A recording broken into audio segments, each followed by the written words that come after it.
Bienvenidos a 360 grados, una visión global de la noticia, un espacio para debatir sobre todo lo que sucede en Colombia y en el mundo. Iniciamos hoy hablando con una candidata a la presidencia que anda contra el reloj, recorriendo todo el país y que busca darle a la izquierda 4 años al mando. Hablamos de Clara López Obregón del Polo Democrático. Clara López habla en 360 de su campaña, del polémico panorama político que vive el país, de encuestas, del paro agrario y de muchos otros puntos. Hoy Clara López en 360. Y el debate de hoy será acerca de la guerra que se vive entre las campañas del presidente candidato Juan Manuel Santos y la de Óscar Iván Zuluaga del Centro Democrático. Una historia de narcoescándalos, hackers y demás. Esta semana ambas campañas han sido golpeadas. La del presidente Santos por el narcopacto que supuestamente habría ayudado a realizar Germán Chica y JJ Rendón, y la de Zuluaga por estar conectado con una oficina de hackers desde la cual al parecer se estaría espiando el proceso de paz y al presidente, según lo afirma la Fiscalía General de la Nación. ¿Qué pasa con esas dos campañas y quién va ganando la guerra que libran? Lo debatiremos hoy en 360. Y no se muevan, que ya en segundo le damos la bienvenida a Clara López Obregón.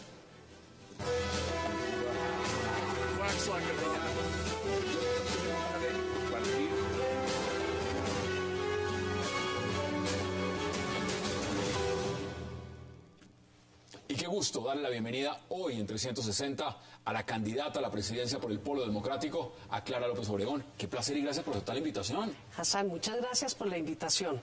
Como usted dice, ando corriendo de una punta a otra del país, pero con muy buen éxito. Hemos hecho un esfuerzo enorme y hemos encontrado apoyos en los sitios menos esperados. ¿Y cómo va la campaña? ¿Cómo la ha visto? Porque realmente uno ve, puede ser muy distinto lo que es el polo en Bogotá a ver en la costa, la región antioqueña, en el sur. ¿Cómo ve la campaña? Bueno, desde luego aquí en Bogotá muy bien. El respaldo es visible cuando sale uno a entregar volantes en la calle, las reuniones que hacemos, los foros universitarios. Pero lo sorprendente es que lo que se siente en Bogotá, donde me conocen, ha repercutido a nivel nacional. Y por ejemplo, la semana pasada que estuvimos por toda la costa Caribe, yo me impresioné mucho porque la gente lo conoce a uno, conoce las ejecutorias de la alcaldía de Bogotá y piensan que eso le da a uno una credencial muy importante para llegar a la presidencia de la República. ¿Ha tenido garantías? Bueno, garantías sí. Uno, ¿qué puede decir de las garantías? Que son formales, que todo el mundo es muy educado, que tengo unas escoltas, aunque a veces tienen sus fallas, como todos los servicios, pero las profundas, las reales, uno tiene mucha preocupación en el corazón.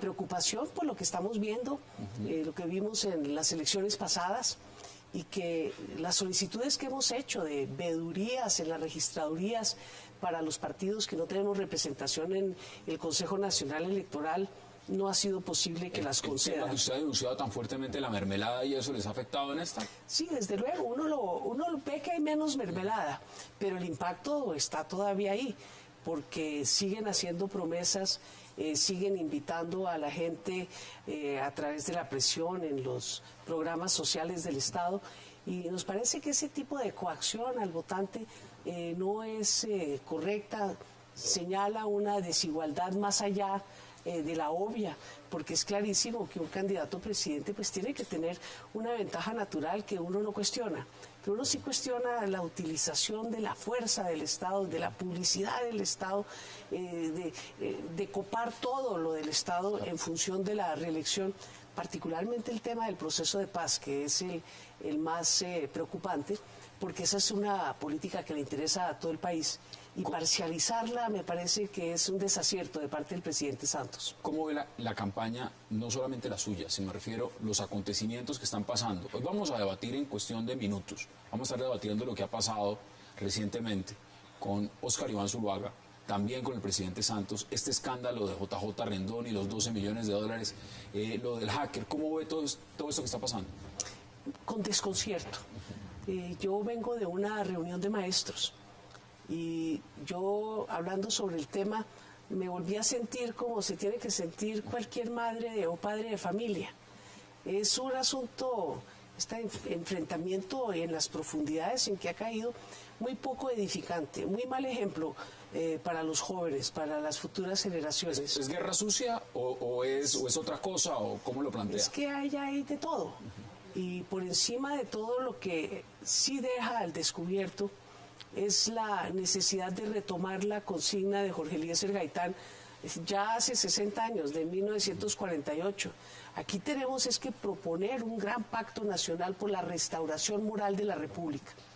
En este momento todos andan pendientes de las encuestas. Y usted ha tenido hasta discusiones con Semana, por ejemplo, por el tema de las encuestas. Ayer debatimos la de cifras y conceptos, vimos la polimétrica y a usted le va muy bien. Va subiendo, ya va en el 8%. ¿Es ese porcentaje a lo que ustedes aspiraban o tienen techo para seguir creciendo? Bueno, esa misma encuesta muestra que tenemos un techo amplísimo para seguir creciendo porque hemos duplicado en favorabilidad en muy pocos meses. Su imagen favorable es muy alta. Es muy alta y ha subido muy rápidamente, que es la escala anterior a la concreción de la votación. El tema de fondo es que hay otras encuestas muy buenas y esas no las muestran. Entonces uno se siente, ¿qué le puedo decir? Que se está utilizando la encuesta como siempre, también con fines electorales. ¿Usted le crea las encuestas normalmente pues, o como dijo acá el senador Robledo de su partido? Citaba a Churchill, solo le creo a las que se pueden manipular, personalmente. Yo soy partidaria desde la frase de Álvaro Gómez, que se entiende un poco mejor. Las encuestas son como las morcillas, que todo el mundo se las come, pero nadie sabe cómo las hacen. ¿Le sumó Aida Bella a su campaña o le restó? Yo creo que sumó. Aida Bella es una mujer víctima de este conflicto armado que estamos todos empeñados en que llegue a su terminación. Y el hecho de que una persona que es víctima entre, después de tantos años de estar en un exilio prolongado, duro, de regreso a su país, en ese ánimo de reconciliación tan grande, para mí me parece que es un punto muy a favor de nuestra campaña, porque ella trae con el ejemplo lo que vamos a necesitar en el posconflicto. Y fue la gran lección de Nelson Mandela, es que uno tiene que aprender a perdonar. Y Aida Bella no trae una sola onza de rencor en su corazón. Es todo reconciliación y perdón, y eso es lo que necesitamos en el posconflicto en Colombia. Mire, ¿qué tan difícil ha sido para el Polo y qué tan difícil ha sido para su candidatura el lastre, por ejemplo, la imagen de los Moreno? ¿Eso les ha costado a nivel nacional, tema de la corrupción en Bogotá, o eso es un tema que ya pasó? En primer lugar, es un tema que ya pasó porque la gente ya por fin cayó en cuenta que no era solo Bogotá, ni que el caso más grave era Bogotá, pero sí desde luego el más publicitado. Estuve el otro día en Valledupar acompañando a mi hijo, a Federico Romero, que estaba concursando en el festival en aficionados, y un muchacho tocó una canción que venía como anillo al dedo. Era aquella canción que dice que ese señor tiene las uñas más sucias que Rancho Viejo y quiere limpiar sus uñas con mi honradez. Yo creo que aquí lo que generó el escándalo fue un esfuerzo muy concatenado para tratar de decir que la corrupción no era un cáncer que está carcomiendo a todo el país, sino algo que se podía aislar y limpiar con un proceso en Bogotá. Pero creo que los hechos están demostrando que es algo mucho más profundo y que tenemos que hacer un esfuerzo nacional muy importante para erradicar la corrupción. He escuchado varias veces al senador Robledo invitado en este programa y siempre dice lo mismo. Dice, la candidatura de Clara López es la única candidatura diferente. Todos los demás son lo mismo. Todos prometen el mismo modelo económico, el mismo modelo de desarrollo. El Polo quiere algo distinto. Y usted la ha escuchado en varias oportunidades hablando de renegociar los tratados de libre comercio. ¿Es eso viable? ¿Eso le está sumando o le está quitando? Bueno, yo creo que yo he aprendido una lección en mi vida, y es que uno tiene que decirle a la gente lo que piensa. ¿Qué tal los candidatos en las campañas electorales diciendo no lo que piensan, sino lo que la gente quiere oír para hacerse elegir, y después hacer todo lo contrario? Eso es un engaño a la democracia. Nosotros hemos planteado que es necesario reconstruir el aparato productivo nacional. Aquí se desindustrializó Colombia, está quebrado el agro y eso no pasó como por encanto. ¿No le gusta lo que va a pasar, digamos, con Corea del Sur? No, imagínense con Corea del Sur, en la situación de revaluación del peso en que estamos y los profundos subsidios que el gobierno de Corea le da a toda su industria, aquí se va a quebrar la industria automotor. Mire lo que pasó con el breve y efímero paso de la Alianza Pacífico. Pues cerró la compañía colombiana automotriz, licenció a los trabajadores y se convirtió en importadora de vehículos.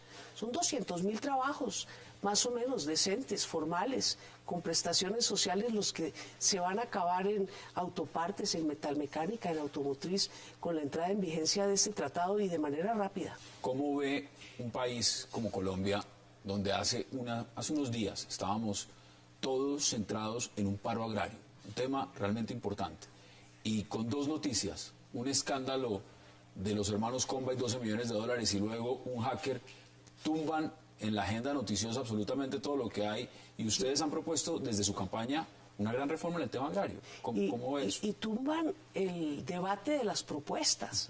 Entonces es un tema muy delicado, porque en un proceso electoral la esencia es la deliberación democrática. ¿Cómo va a escoger el televidente entre un candidato y otro si estamos sacando los trapitos al sol? Pero eso también sirve, porque la gente está entendiendo que aún en eso también hay diferencias entre las distintas campañas. Nosotros hemos llevado adelante una campaña sin denigrar de los contendores, muy respetuosa, hemos recibido el respeto de nuestros contendores y pensamos que esa es la manera de ser de las campañas y eso es lo que permite debatir. Yo he estado en muchos debates con la doctora Marta Lucía y con el doctor Oscar Iván. ¿Y qué opina que el presidente, por ejemplo, no vaya a los debates o que Enrique Peñalosa no haya asistido a otros? Sí, yo sé que ellos tienen su política de casi que de no hablar para que sea la sola imagen que es producto de los spots de televisión los que hagan la tarea. Pero lo democrático es discutir y que la gente sepa lo que uno piensa para que uno se pueda comprometer con unas políticas y después le pueda exigir cuentas. La rendición de cuentas en la democracia parte de lo que es la propuesta del candidato. Y si la propuesta del candidato queda ahí medio gaseosa, medio efímera y no se puede contrastar con las otras propuestas, pues acaba siendo una democracia un poco hueca. Mire, su partido lleva varios años, gobiernos, podemos decir desde el gobierno Uribe, este gobierno en la oposición. Si vemos las encuestas, y por supuesto el techo para crecer es mucho y la primera vuelta no ha pasado, pero si todos los indicadores son correctos y a la segunda vuelta termina pasando, ya sea el presidente Juan Manuel Santos con Oscar Iván Zuluaga o con Enrique Peñalosa, ¿ustedes a quién apoyarían en una segunda vuelta? Yo le voy a decir con toda la franqueza, y no solamente porque estoy de candidata, es que yo voy a pasar a la segunda vuelta, no me queda la menor duda. Y si yo paso la segunda vuelta, y por eso es que convoco a que no se usen las encuestas para ver que no voten en la primera vuelta como quiere la gente, porque lo que están es buscando una gran polarización para que la segunda vuelta sea entre derecha y el voto en blanco ahí ni quita ni pone. En cambio, si usted tiene una opción real entre una propuesta de derecha y la propuesta de esta izquierda moderna, moderada, serena que estamos haciéndole al país, tenga la seguridad que Colombia va a tener por primera vez no solamente una mujer en la presidencia de la República, sino una mujer que va a mostrar, como lo ha hecho Michelet en Chile, como lo ha hecho Dilma Rousseff en Brasil y la misma Angela Merkel en la Comunidad Europea, que somos capaces de gobernar y de gobernar bien. Eran tres, ahora son dos en la contienda, ¿no? Está la doctora Marta Lucía y usted. Claro. Finalmente, usted confesó que había sido novia del expresidente Álvaro Uribe. ¿Eso le sumó en las encuestas? Pues yo no tengo ni idea. A mí me hicieron una entrevista y me preguntaron, entonces uno contesta con franqueza. Pues yo no sé por qué va a causar revuelo. Toda la gente en su juventud sale con amigos, tiene amistades. Después uno se casa y punto. Yo no sé por qué me han convertido lo del doctor Álvaro Uribe como, pues es por lo mismo, ¿no? Prefieren hablar de los chismes, de las mascotas, de los escándalos, que de las propuestas. yo no sé si sería mejor que habláramos de las propuestas. ¿Usted cree en este momento, y esa es la parte más importante, usted llega a ser mañana electa presidente, ¿cuál sería el primer proyecto que llevaría a trabajar al Congreso? La primera gran reforma, pues supuestamente debe tener muchas, pero ¿cuál es ese primer gran tema que usted quisiera llevar, impulsar? Bueno, yo creo que el primer gran tema hoy en Colombia es el de la justicia.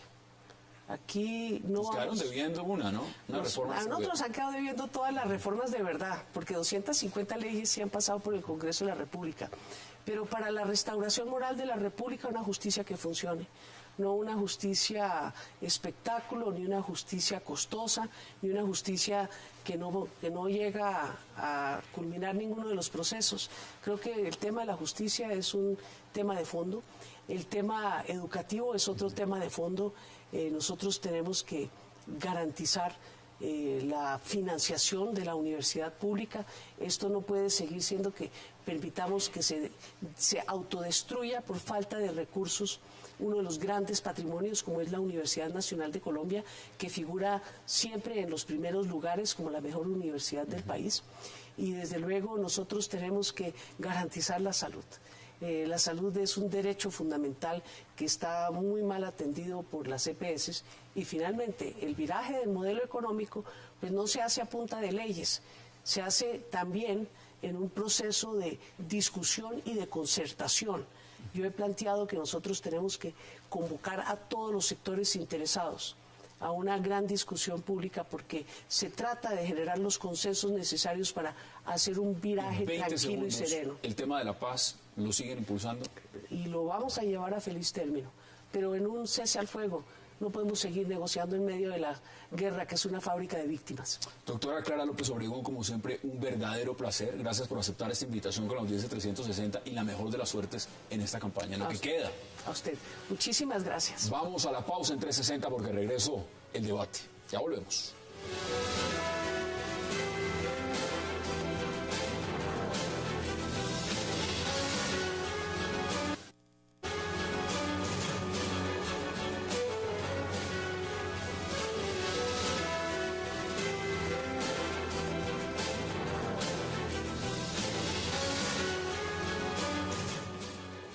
Regresamos a 360 y vamos a debatir, y para eso qué placer dar la bienvenida a Felipe García, a José Félix Laforí, a Ramón Jimeno y al concejal Antonio Sanguino.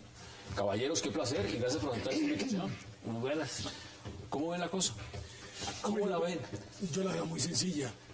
El gobierno se montó en la campaña tratando de sacar a todos los contendores. Casi que no hay candidatos que eventualmente vayan a la primera vuelta. Pasó con el Partido Conservador. El lío de ustedes prácticamente no fue tan sencillo. Creo que el único candidato que eventualmente iba a tener el gobierno iba a ser el candidato del Centro Democrático, que le pusieron una inmensa campana neumática. Todos los comentaristas decían que la campaña era muy aburrida. Y la campaña ha venido transcurriendo. ¿Era aburrida?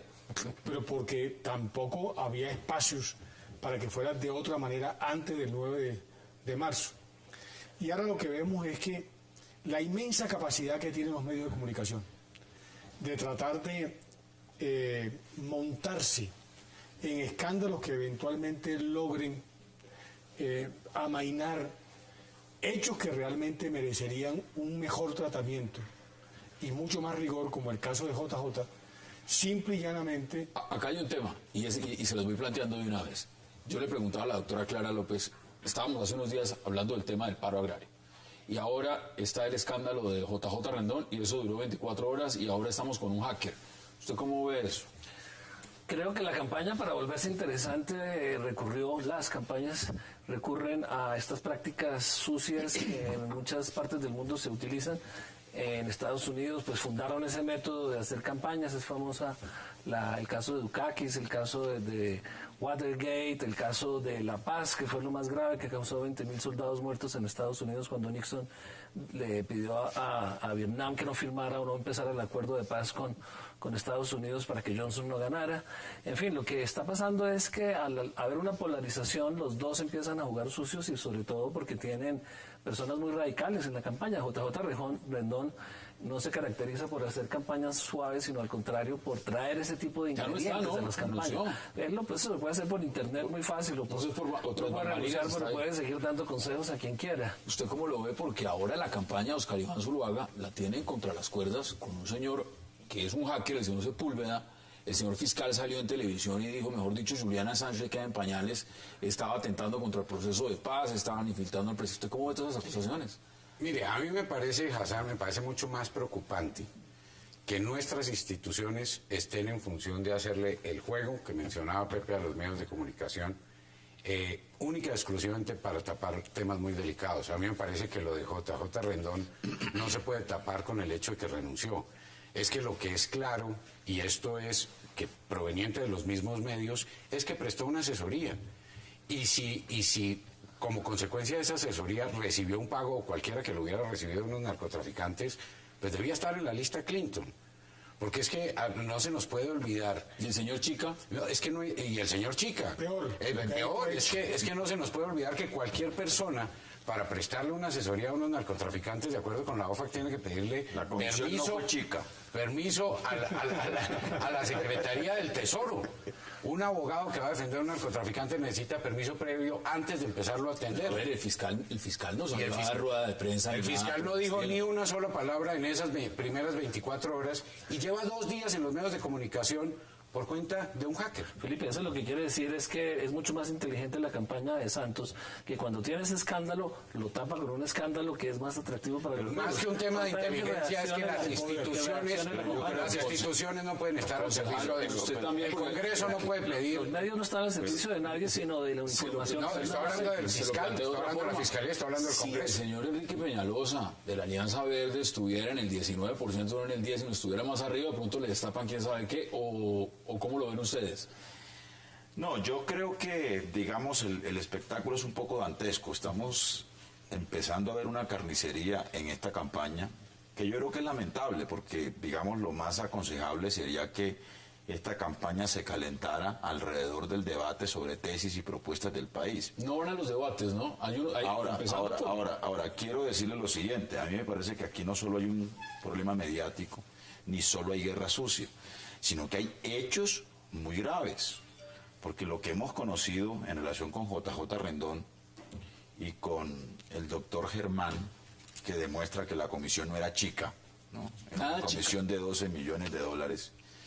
Y lo que hemos conocido por cuenta de este hacker y todo lo que ha rodeado o su vínculo con la campaña de Oscar Iván es que hay hechos sumamente graves que, por supuesto, la sociedad colombiana merece conocer con absoluta claridad, porque ello da cuenta del talante ético y de la estatura moral de quienes aspiran a ser presidentes de la República y que además aparecen como los más opcionados en las encuestas. Pues yo le- Entonces, esto no solo es un problema mediático, no es un problema de estrategia de campaña, sino que hay hechos realmente graves que se han destapado, por supuesto, por el calor en el que entra la campaña en su recta final. No, pero hay varias cosas que me parece que hay que acotar.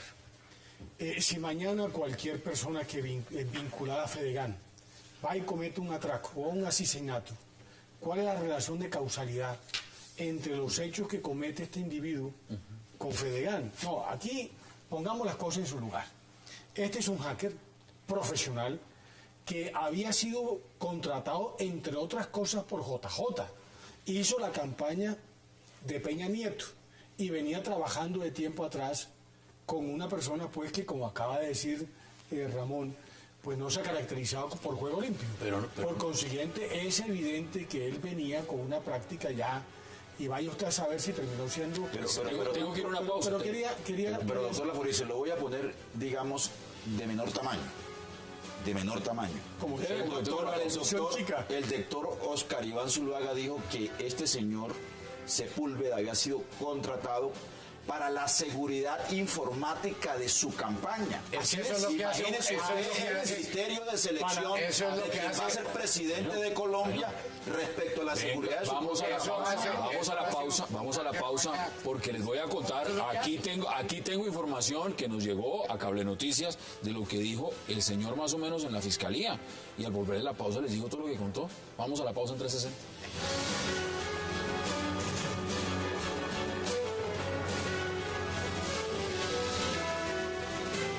se ha hecho un escándalo en los medios porque estuve el 8 de abril al mediodía públicamente hablando con el director de noticias de RCN Televisión, diciéndole que había una persona interesada en dar informaciones sobre amenazas concretas de las FARC en el sur del país si votaban por Oscar Iván Zuluaga y que debían apoyar a Juan Manuel Santos.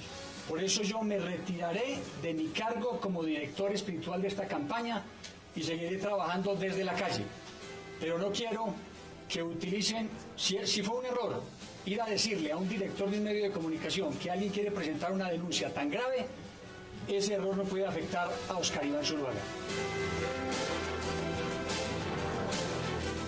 Hace menos de una hora y media, renunció también Luis Alfonso Hoyos, asesor espiritual de la campaña de Oscar Iván Pero él Zuluaga. era director espiritual o director de inteligencia. Bueno, asesor espiritual hasta donde yo sé. Ahora, mire, las fuentes están por todas partes. Y aquí nos llegó más o menos, pues, una idea de lo que el señor Sepúlveda dijo en la fiscalía. Pero es que uno se pone a ver, y en el 2006, él mismo dice que estaba con JJ Rendón, que conocía al señor Chica. En el 2013, fecha, enero desde el 2013, empecé a desarrollar un proyecto en la Federación Nacional de Departamentos con el señor Germán Chica. O sea, es muy curioso que un día están acusando al señor Rendón y al señor Chica de recibir supuestamente 12 millones de dólares y al otro día el señor que trabajaba con ellos antes ahora es hacker de otra campaña. A ver, esto huele como infiltrado, esto huele, o por lo menos tiene algún sentido. Pero eso no es extraño porque es que hace 4 años Santos, Uribe, Oscar Iván, pues eran socios, ¿o no? Todos en el partido de la U. Sí. Ahora, socios. le doy elementos. El señor también conoció gente de Andrómeda. De esa magnitud es el tema y le interesaba adquirir información para venderla, información de todo tipo. Pero aquí hay un hecho que me parece que no podemos ahora venir a descubrir que el agua moja. Mire, ¿se acuerdan ustedes cuando se perdieron unos equipos del DAS? Yo hago una pregunta. ¿Cuántos hackers de estos hoy en el país hay? Al detalle. Miles, hay Miles. Es más todavía. Revistas tan importantes como la revista Semana. ¿Cuánta información ha venido obteniendo a través de estos medios? ¿O es que acaso, por ejemplo, tener las grabaciones telefónicas de buena parte de quienes están recluidos o en cárceles normales o en las cárceles que tienen dispuestas para los militares? ¿Eso se hace de qué manera? Por consiguiente, usted va a los Estados Unidos y el equipamiento tecnológico es prácticamente mínimo para poderlo hacer. Lo que se requiere son gente experta en esta materia. Por eso mi tesis central es la siguiente. Hombre, que este señor haya hecho una cosa que violando la ley de seguridad, tendrá el fiscal, que ha hecho 2 días de rueda de prensa, y abrir una indagación Pero es que y de inmediatamente tratar de avanzar en ese tema. Pero mi pregunta de fondo es el siguiente.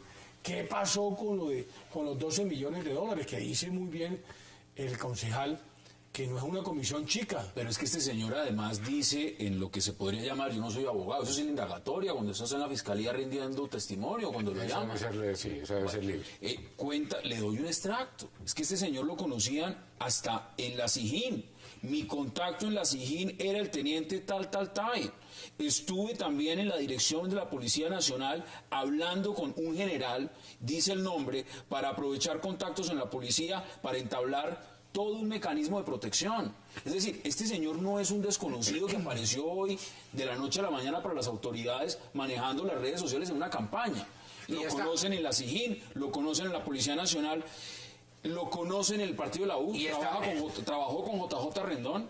Esto no es cualquiera parecido. Y está muy bien que un fiscal inicie un proceso, una indagación y una investigación para ver cuáles fueron las ilegalidades que cometió el señor.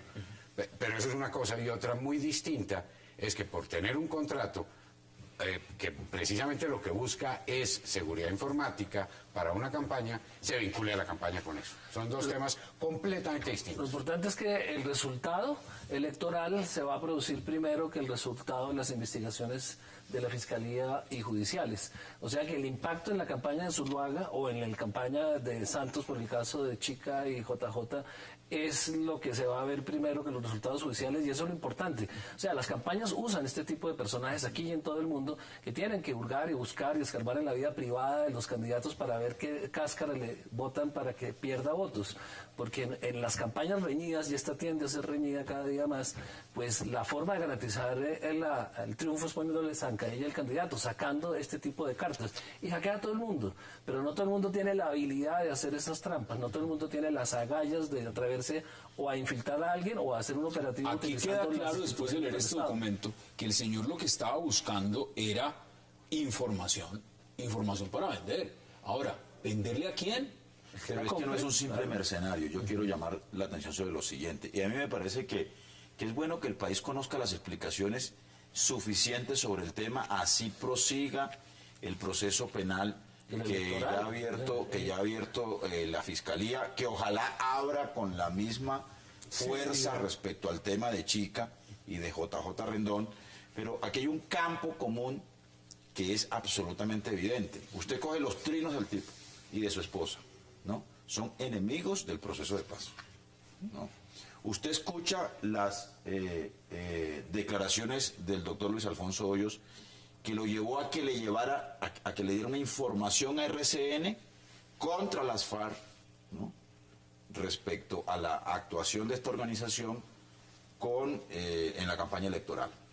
Y al mismo tiempo también hay unas opiniones políticas desde la campaña de Oscar Iván Zuluaga y desde el propio expresidente Uribe que coinciden con esas posturas del hacker. Que se han sostenido desde el principio y que se han sostenido desde el principio y se siguen sosteniendo. Claro, por eso digo que una postura ideológica frente al proceso pero es de paz. Coincidente, y a mí me parece que eso es un elemento relevante, que yo creo que... ¿Relevante para qué? Está como para que se aclare si él tenía una relación o no con la campaña. Pero es que si era un caballo de Troya de JJ infiltrado en la campaña de Oscar Iván. En cuyo caso la campaña es una víctima del señor. Claro. Y si el señor es un delincuente, la campaña resulta ser una víctima del señor. Lo que es inaceptable es que se vincule a la campaña con los actos del señor delictivos, o no, eso lo dirá el fiscal, le voy a leer con el objetivo sencillamente de botar una cortina de humo con la ayuda del fiscal y ahora, según me entero, con la ayuda del Congreso, por el escándalo de JJ Rendón y Chica. Pero le voy a contar qué es lo que dice el señor acá. El señor está diciendo lo siguiente: el negocio era que si me entregaban 100 correos, le estaban pidiendo 100 millones de pesos por los correos, o sea, a $1.000.000 correo.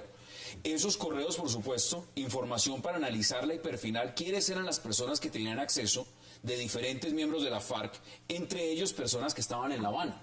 Ahora, mi objetivo era obtener esa información para luego venderla a organismos de inteligencia. O sea, el señor no está haciendo eso para entregárselo a nadie distinto que a organismos de inteligencia. Del Estado colombiano. Y obtener una ganancia con esa información. Andrómeda 2.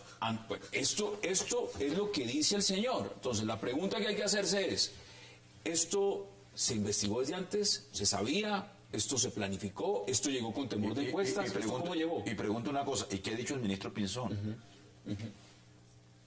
¿Silencio total sobre este episodio? Como también quedó en silencio total, supuestamente, los hallazgos después de una inspección de la Fiscalía verdaderamente escenográfica sobre el tema de Andrómeda. ¿En qué terminó la Andrómeda? No, que era una operación legal.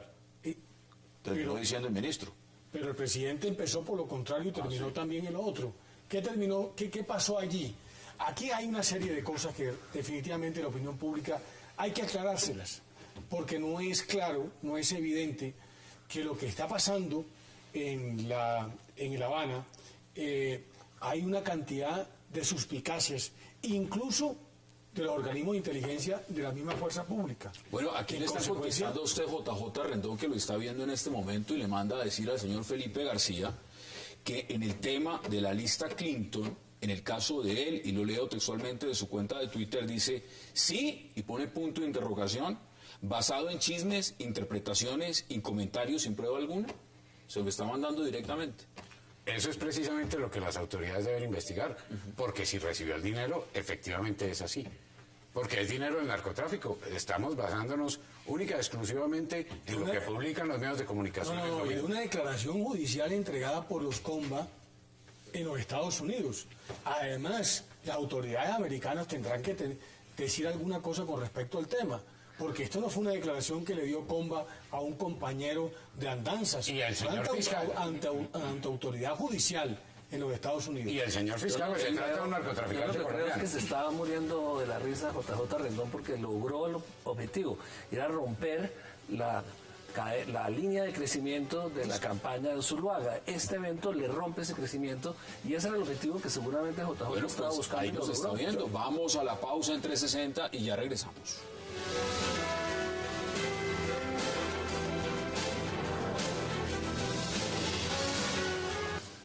Escándalos por causa de una serie de declaraciones entregadas por señalados narcotraficantes y el exguerrillero del ELN Francisco Galán, quienes señalaron al ex asesor presidencial Germán Chica de haber facilitado un plan de desmovilización de narcotraficantes.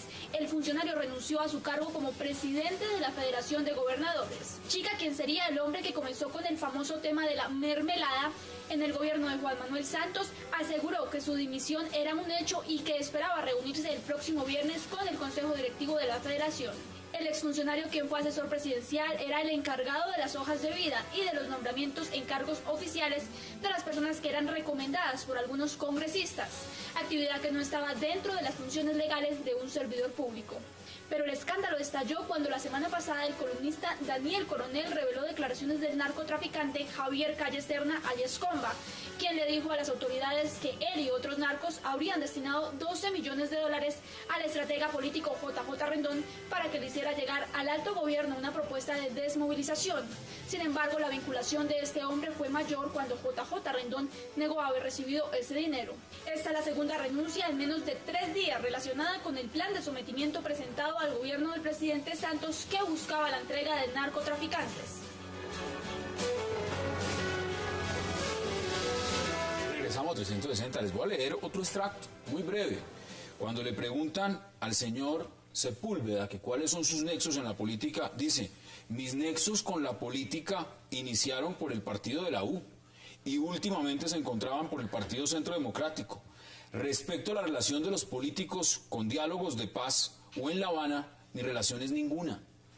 Yo les contaba a todos los políticos, sacando a Luis Alfonso Hoyos y David Zuluaga, pero al resto todos sabían que yo tenía la capacidad de obtener información y me decían que tuviera cuidado, pero ellos nunca directamente me pidieron nada al respecto. Esto lo dice el señor Sepúlveda. Entonces, en conclusión, ¿cómo ve usted lo que está pasando, Felipe? ¿No? Nuevamente. Otro montaje. Otro montaje. No, Sí, sí, el sí, señor, sí. si como consecuencia de esa investigación el señor incurrió en delitos por sus actividades como hacker, eso es otro paseo. Pero hay un hecho. Pero esto es un montaje, Felipe, para enlodar una campaña. Pero hay un hecho importante, Felipe, porque cuando ayer los medios de comunicación dijeron que él se había acogido a los beneficios de la justicia, quedó desmentido en la rueda de prensa hoy, entre otras cosas, Luis Alfonso Hoyos. El tipo no aceptó ningún cargo. En consecuencia, una declaración de esta no solamente deja prácticamente limpia la campaña. Por eso, y quiero terminar por decir algo, no entiendo la renuncia de Luis Alfonso Hoyos. Quizás el único error es haber chequeado mejor la hoja de vida del señor Sepúlveda. Pero es evidente que... Pero se venía del partido de la U, de la campaña de Peña Nieto y la campaña de Claro, en Honduras. que fueron precisamente las credenciales que él exhibió, pero probablemente los trinos o cualquier otro tipo de cosa que eventualmente pudieran haber cuestionado un poco la postura personal íntima de él.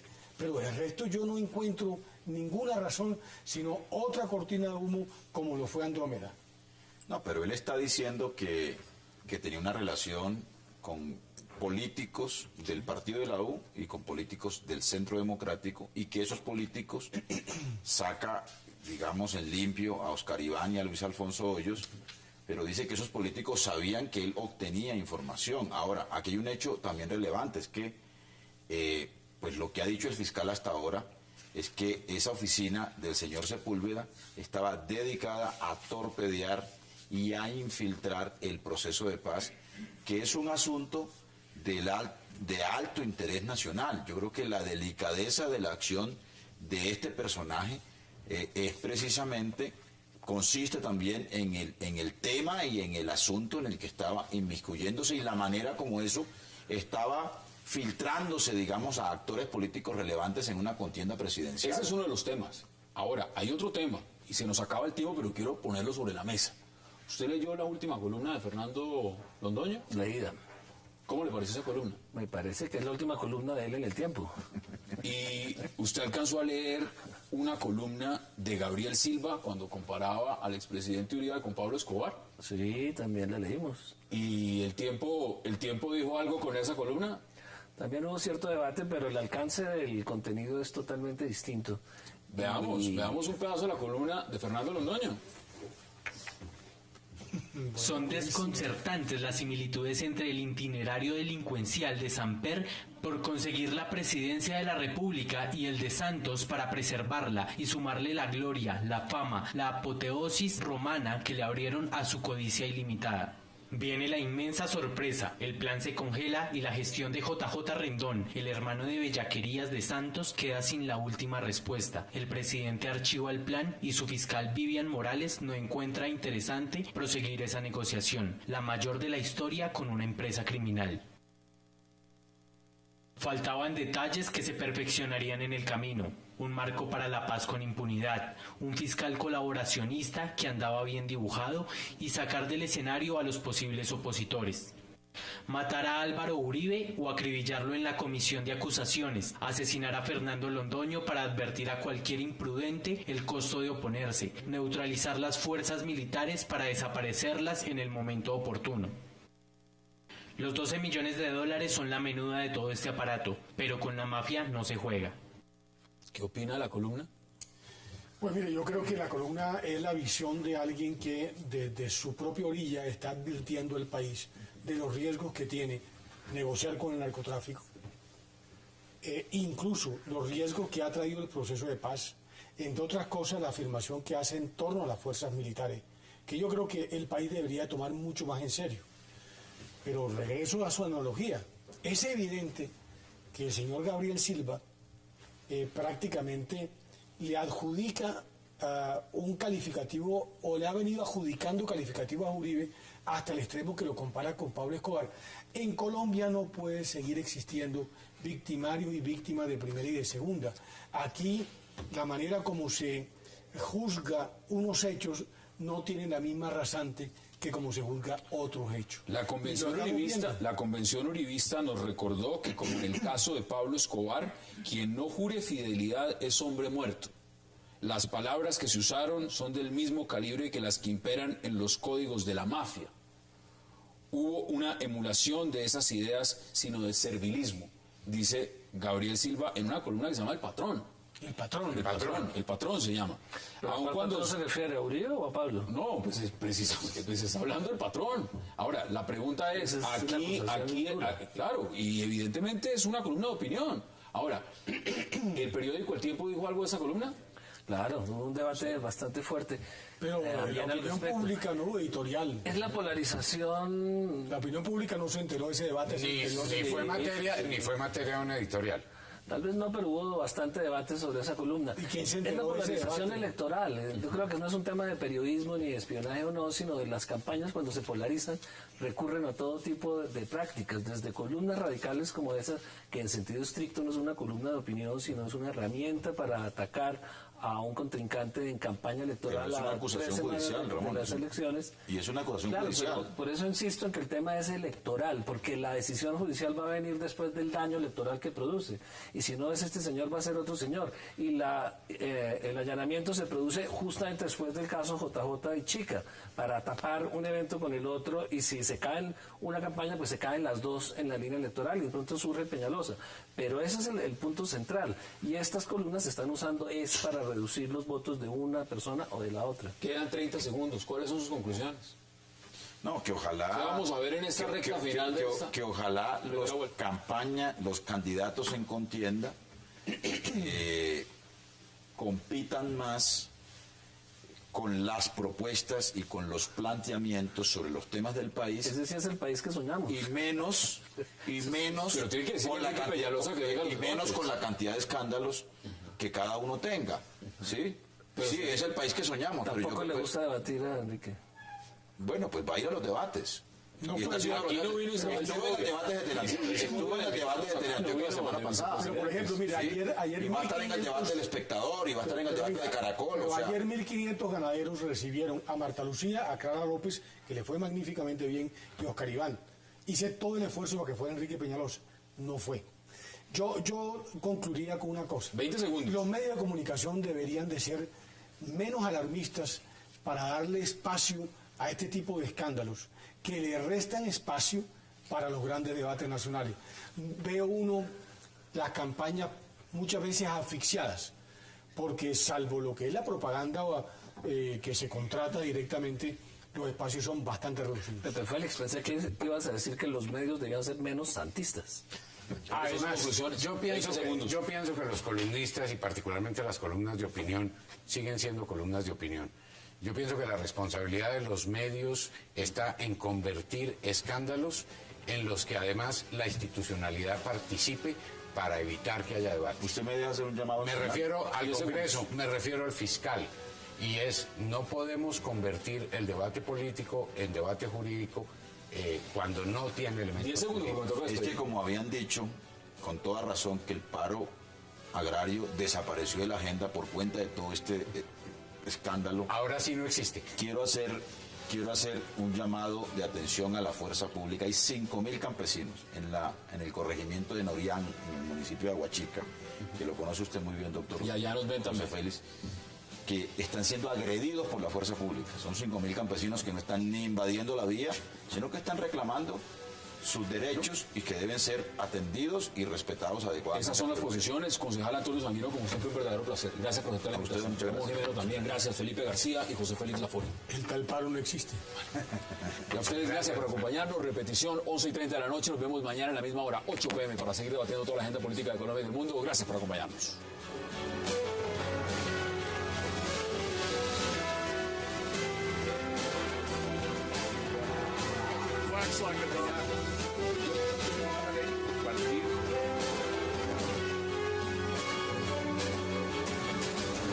Servicios, pero las profundas, las reales, uno tiene mucha preocupación en el corazón. Preocupación por lo que estamos viendo, lo que vimos en las elecciones pasadas, y que las solicitudes que hemos hecho de veedurías en las registradurías para los partidos que no tenemos representación en el Consejo Nacional Electoral, no ha sido posible que las El tema concedan. que usted ha denunciado tan fuertemente, la mermelada, y eso les ha afectado en esta. Sí, desde luego, uno lo ve que hay menos mermelada, pero el impacto está todavía ahí, porque siguen haciendo promesas, siguen invitando a la gente a través de la presión en los programas sociales del Estado, y nos parece que ese tipo de coacción al votante no es correcta, señala una desigualdad más allá de la obvia, porque es clarísimo que un candidato presidente pues tiene que tener una ventaja natural que uno no cuestiona, pero uno sí cuestiona la utilización de la fuerza del Estado, de la publicidad del Estado. ¿Cómo va la campaña? ¿Cómo la ha visto? Porque realmente uno ve, puede ser muy distinto lo que es el polo en Bogotá a ver en la costa, en la región antioqueña, en el sur. ¿Cómo ve la campaña? Bueno, desde luego aquí en Bogotá muy bien. El respaldo es visible cuando sale uno a entregar volantes en la calle, las reuniones que hacemos, los foros universitarios. Pero lo sorprendente es que lo que se siente en Bogotá, donde me conocen, ha repercutido a nivel nacional. Y por ejemplo, la semana pasada que estuvimos por toda la costa Caribe, yo me impresioné mucho porque la gente lo conoce a uno, conoce las ejecutorias de la alcaldía de Bogotá, y piensan que eso le da a uno una credencial muy importante para llegar a la presidencia de la ¿Garantías? República. ¿Ha tenido garantías? Bueno, garantías sí. Uno, ¿qué puede decir de las garantías? Que son formales, que todo el mundo es muy educado, que tengo unas escoltas, aunque a veces tienen sus fallas, como todos los... Supuestamente habría ayudado a realizar Germán Chica y JJ Rendón, y la de Zuluaga por estar conectado con una oficina de hackers desde la cual al parecer se estaría espiando el proceso de paz y al presidente, según lo afirma la Fiscalía General de la Nación. ¿Qué pasa con esas dos campañas y quién va ganando la guerra que libran? Lo debatiremos hoy en 360 y no se muevan, que ya en segundo le damos la bienvenida a Clara López Obregón.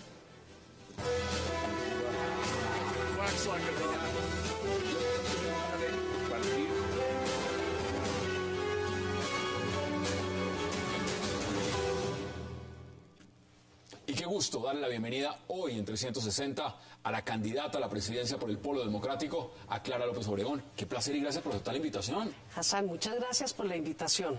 Como usted dice, ando corriendo de una punta a otra del país, pero con muy buen éxito. Hemos hecho un esfuerzo enorme y hemos encontrado apoyos en los sitios menos esperados.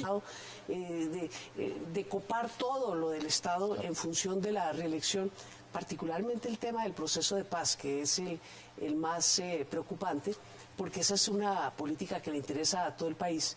Y parcializarla me parece que es un desacierto de parte del presidente Santos. ¿Cómo ve la campaña, no solamente la suya, sino me refiero a los acontecimientos que están pasando? Hoy vamos a debatir en cuestión de minutos. Vamos a estar debatiendo lo que ha pasado recientemente con Óscar Iván Zuluaga, también con el presidente Santos, este escándalo de JJ Rendón y los 12 millones de dólares, lo del hacker. ¿Cómo ve todo esto que está pasando?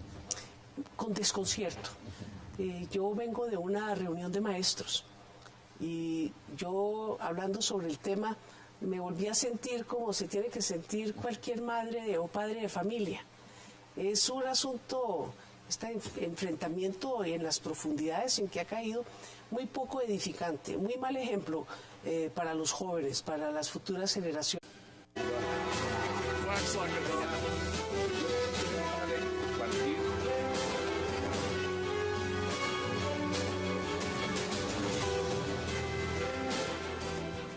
Bienvenidos a 360 grados, una visión global de la noticia, un espacio para debatir sobre todo lo que sucede en Colombia y en el mundo. Iniciamos hoy hablando con una candidata a la presidencia que anda contra reloj, recorriendo todo el país y que busca darle a la izquierda 4 años al mando. Hablamos de Clara López Obregón del Polo Democrático. Clara López habla en 360 de su campaña, del polémico panorama político que vive el país, de encuestas, del paro agrario y de muchos otros puntos. Hoy Clara López en 360. Y el debate de hoy será acerca de la guerra que se vive entre las campañas del presidente candidato Juan Manuel Santos y la de Óscar Iván Zuluaga del Centro Democrático. Una historia de narcoescándalos, hackers y demás. Esta semana ambas campañas han sido golpeadas. La del presidente Santos por el narcopacto que